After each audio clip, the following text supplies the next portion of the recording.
आज मैं आपके लिए एक ऐसा इंसिडेंट केस लेकर आई हूँ जो बाकी सभी मिस्ट्रीज से अलग है। यहाँ ना कोई किलर है, ना कोई किडनैपिंग, लेकिन फिर भी ये इवेंट्स आपको सोचने पर मजबूर कर देगा। ये केस आज तक सॉल्व नहीं हुआ क्योंकि यहाँ जिस चीज़ ने लोगों को मारा वो दिखती ही नहीं थी। क्या आपने कभी सोचा है कोई इंसान बिना रुके कितने देर तक नाच सकता है? अगर मैं कहूँ कि एक दिन नहीं बल्कि 7 दिनों से भी ज़्यादा बिना रुके, एक नहीं कई सारे लोग नाचने लगे, तो क्या आपको बिलीव होगा? नहीं ना? लेकिन ये सच में हुआ है।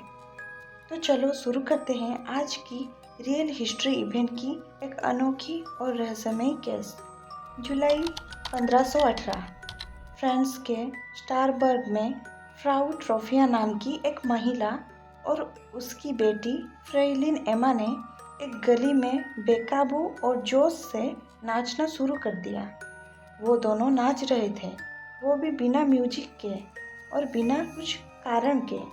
शुरुआत में लोगों को ये अजीब लगा, लेकिन कुछ ही घंटों में ये अजीब से डरावना बन गया।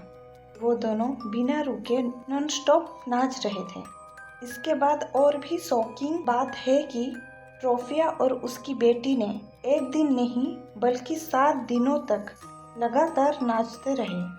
शुरू में वो दोनों नाच रहे थे तो उनको देखने वालों में से कुछ लोगों ने उनकी नकल करना शुरू कर दिया और कुछ ही दिनों में 30 से ज़्यादा लोग नाचने के लिए बेताब हो गए।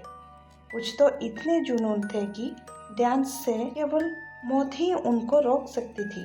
धीरे धीरे 3 दर्जन लोग इसमें शामिल हो गए। ये देखते हुए इस घटना को डांसिंग प्लग नाम दिया गया। अगस्त में इस महामारी ने 400 लोगों की जान ले ली। डांस करने वाले लोग बेहोश होने लगे थे। कहा जाता है कि कुछ लोगों की मौत स्ट्रोक या दिल के दौरे से हुई थी। विक्टिम्स की हरकतें बहुत अजीब और अनकंट्रोलेबल थी। उनके शरीर में झटके आते थे जैसे उन्हें काबू ही नहीं था। उनका पूरा शरीर पसीने से भीग जाता था क्योंकि वो लोग लगातार बिना रुके नाच रहे थे।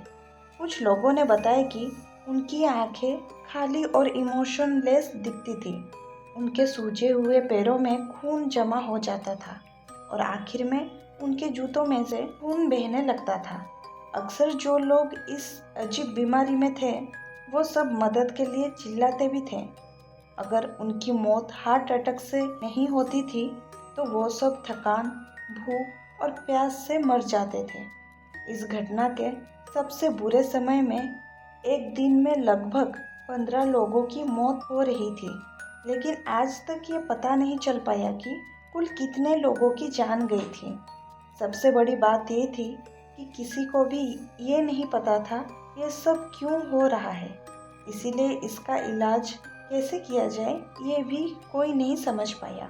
धीरे धीरे सितंबर की शुरुआत तक ये अजीब नाचने वाली बीमारी अपने आप कम होने लगी। इतिहास के कई दस्तावेज जैसे डॉक्टर्स के नोट्स, चर्च में दिए गए स्पीच, लोकल रिकॉर्ड्स और यहाँ तक कि स्टारबर्ग की सिटी काउंसिल, ये सब साफ बताते हैं कि डांसिंग प्लग सच में हुआ था। लेकिन सबसे बड़ी बात यह है कि कोई नहीं जानता था कि उनके साथ ऐसा क्यों हो रहा था। सभी हिस्टोरिकल सोर्स इस बात पर सहमत हैं कि ये घटना तब शुरू हुई जब एक महिला ने नाचना शुरू किया और धीरे धीरे बीमारी की तरह फैलती गई। और सबसे डरावनी बात ये थी कि ये नाचना रुक ही नहीं रहा था। जब मामला ज़्यादा बढ़ गया तो सिटी काउंसिल ने इससे संभालने की कोशिश की, लेकिन कुछ समय बाद उन्होंने जिम्मेदारी डॉक्टर्स को दे दी और डॉक्टर्स ने कहा कि मरीजों को नाचने दो ताकि वो थक कर खुद ही रुक जाए। लोगों को रखने के लिए बड़े हॉल्स बनाए गए, म्यूजिशियंस बुलाए गए और कुछ ताकतवर लोगों को रखा गया ताकि नाचने वालों को संभाल सके। लेकिन इससे सिचुएशन और भी बिगड़ गई। लोगों को लगा कि ये शायद भगवान की सज़ा है और पापों से मुक्त होने के लिए कई लोग खुद ही इस नाच में शामिल हो गए। जब हालात और भी खराब हो गई तो सरकार ने नाचने पर बैन लगा दिया, म्यूजिक भी बंद करवा दिया। फिर लोगों को एक श्राइन भेजा गया जो सेंट वाइटस को समर्पित था। वहाँ उन्होंने होली वाटर से पवित्र किए गए लाल जूते पहने, हाथ में छोटे क्रॉसेस लिए, प्रेयर्स और रिचुअल्स किए गए और लैटिन मंत्र और धूप का इस्तेमाल किया गया। धीरे धीरे खबर फैलने लगी कि सेंट वाइटस ने उन्हें माफ़ कर दिया और इसके बाद ये अजीब नाचने वाली बीमारी धीरे धीरे ख़त्म होने लगी। कुछ रिपोर्ट्स कहती हैं कि एक समय पर हर दिन करीब 15 लोग मर रहे थे, लेकिन स्टारबर्ग शहर के उस समय के ऑफिशियल रिकॉर्ड्स में मौतों की एग्जैक्ट नंबर नहीं लिखी गई, बल्कि ये भी क्लियर नहीं है कि कोई मरा भी था या नहीं। यही इस केस को और भी मिस्टीरियस बनाता है। कुछ हिस्टोरियंस का कहना है कि अगर सच में 15 लोग मर रहे थे तो लगभग नंबर ऑफ डेथ्स सैकड़ों तक हो सकती थी, लेकिन ये सिर्फ अंदाज़ा था, कोई एग्जैक्ट प्रूफ नहीं था। इस केस के बारे में सबसे ज़्यादा डिटेल्स देने वाले हिस्टोरियन थे जोहन वेलर।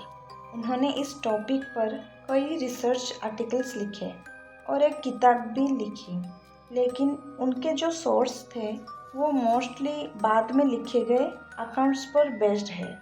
आज तक ये मिस्ट्री सॉल्व नहीं हुई है, लेकिन मॉडर्न साइंटिस्ट और हिस्टोरियन ने कुछ थ्योरीज दी है। कुछ एक्सपर्ट्स मानते हैं कि ये सब हुआ था फूड पॉइजनिंग की वजह से। एक फंगस होता है आर्गट, जो ग्रेन्स जैसे राई जिससे ब्रेड बनती है, इसमें से ये फंगस उगता है। इसमें एक केमिकल होता है जिसका नाम है अर्गोटोमिन। ये केमिकल ह्यूमन बॉडी और ब्रेन को अफेक्ट करता है, जैसे हेलुसिनेशन होना, अनकंट्रोलेबल बॉडी मूवमेंट्स और मेंटल डिस्टर्बेंस।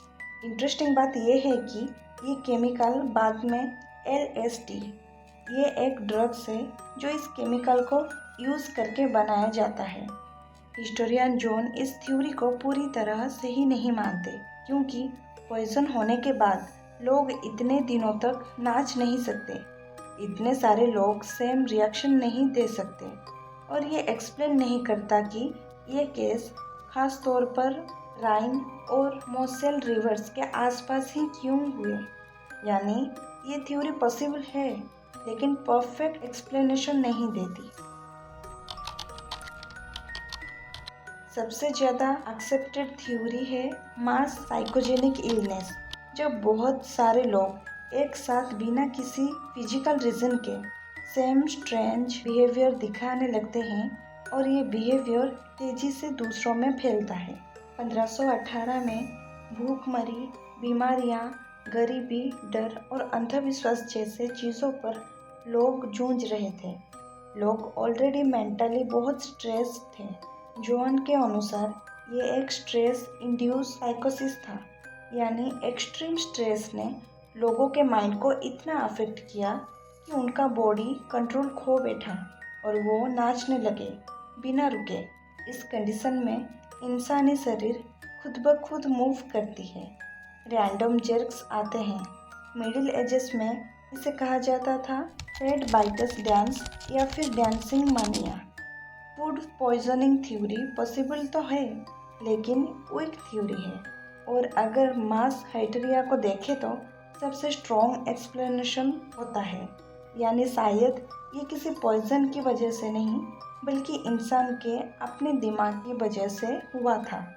इस घटना को हुए आज लगभग 500 साल से भी ज़्यादा समय बीत चुका है, लेकिन इसका सच आज भी उतना ही रहस्यमय है। हम आज भी ये नहीं समझ पाए हैं कि असली खतरा बाहर है या हमारे अंदर। अब आप बताओ, 1518 में हुई डांसिंग प्लेग अगर आज के ज़माने में हुई तो आप क्या करेंगे? आप क्या सोचते हैं, ये मास हाइटेरिया था या कुछ और?